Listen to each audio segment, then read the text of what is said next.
Okay, so this is question 7 on January 07, and it's the M2 paper, yeah? Okay, so a motorcycle has a maximum power of 72 kilowatts. So I'm going to write that down. So I'm going to put power, and I'll put a little there for max. It's 72,000 watts. Okay. Now the motorcycle and its rider are travelling along a straight road. When they are moving at a speed of v meters per second, they experience a total resistance force of kV newtons, where k is a constant. Okay. Now, any equations we know with power? Power equals FV apparently. Okay.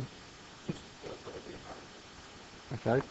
So the power is the force times the velocity. In this case, okay. So we're going to use that. So in this case, the power, the max power, is always 72,000. Okay. So from here, we can come up with just by rearranging, we can say that the force is the power over velocity. Okay. Right. So let's draw a little picture of this guy on his motorbike. What is it? A motorbike? Okay, that's my motorbike. Okay.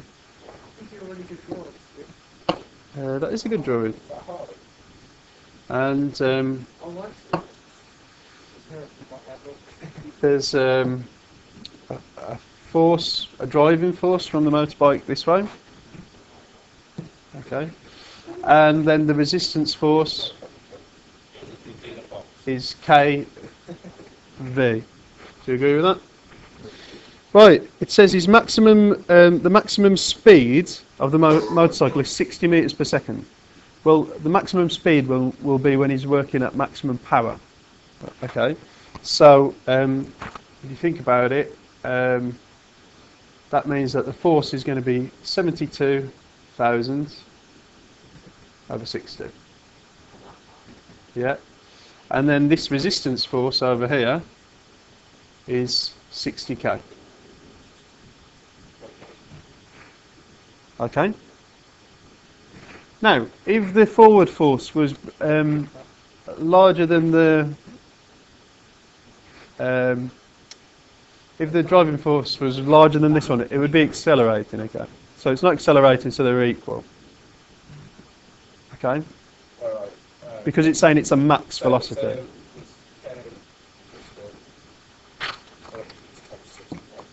So what we're saying then is 60k is equal to 7.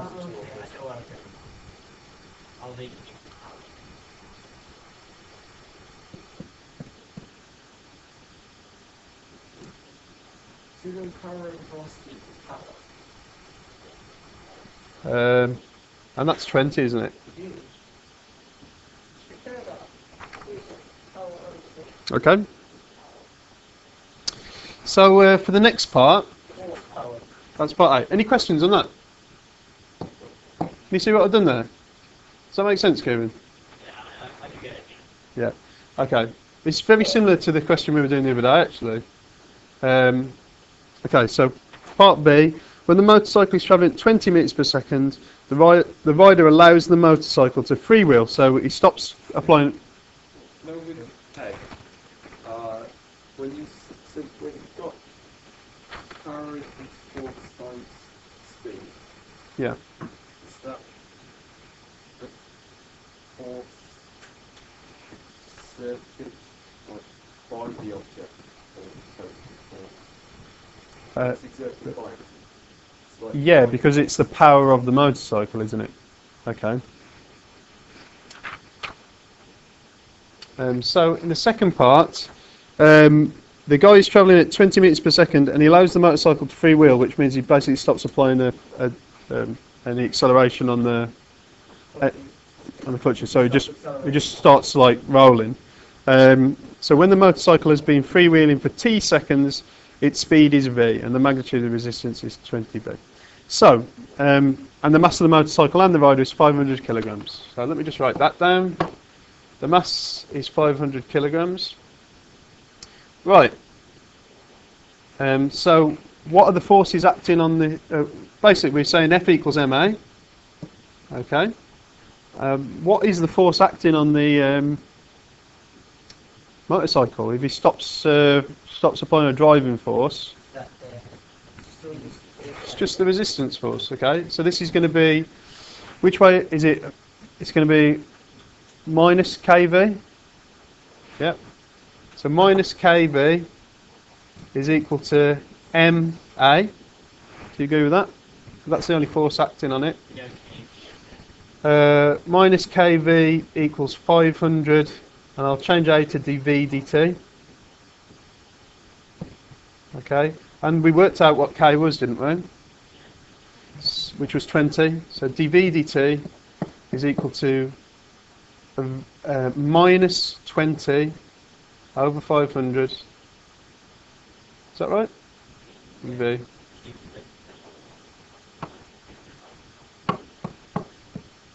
One over 25.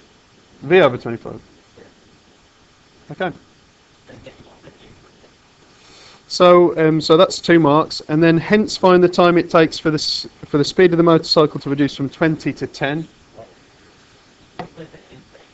So it's just solve this differential equation. So you bring it's separation of variables, isn't it? So I've got the integration of 1 over v dv should be equal to the integration of minus 1 over 25 dt. So I've got ln v is equal to minus t over 25 plus c. So I'll get v is equal to a e to the minus t over 25. Yeah, so at time 0, v equals 20. So I think if you look at it, that means that a equals 20. Okay. So we have a general solution to the problem.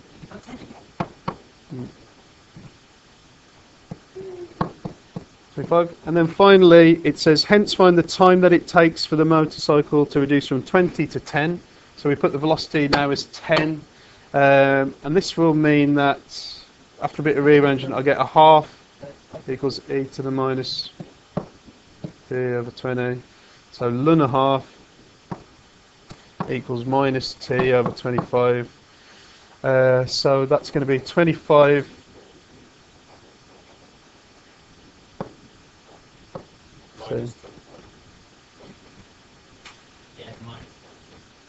Yeah, but taking the minus. Okay.